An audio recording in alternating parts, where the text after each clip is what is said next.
yini hemophilia le yini ngempela ngabaqinisile nima bethu ukuthi ungathi nje etsece kancane kuwese kuphuma inqwaba yegazi usibeke nje isithombe iyini kahle kahle yebo hayi iqiniso limsulwa kakhulu lelo ngizwa ngqongqosho udokotela apha mangame so ihemophilia kuyisifo ozalwa naso isifo osithola emndenini siqala kumkhulu wakho sehle kanjalo kubaba wakho siye kumadodana siye nakwizukulwane isikhathi esiningi sihlasela abantu besilisa ke kunabantu besifazane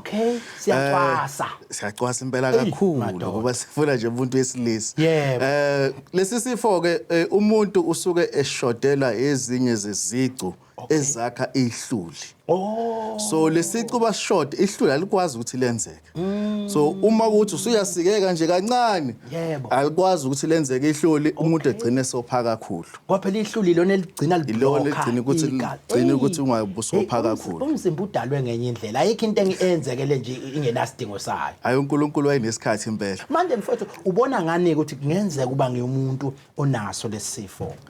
kuyahlukahlukana ke njengoba ngishilo ukuthi isifo zalwa naso lesi kuyenzeka kube khona izimpawu ezincane lezi eziqalayo kungenzeka nje ubone ukuthi ngaphansi kwesikhumba uyithola usuwopha noma kade ugula uphethwe umkhuhlane uhambe uye eclinic bafike bakujova eclinic noma nje usaqala yona le imigomo lesi uyithola usayingane bathi bakujova la uvele kuqale manje usuwopha kakhulu ngaphansi la esikhumbeni base kuyaqala lapho ukuthi hayi sekhona inkingi ekhona ngegazi lakho ekwakheni ihluli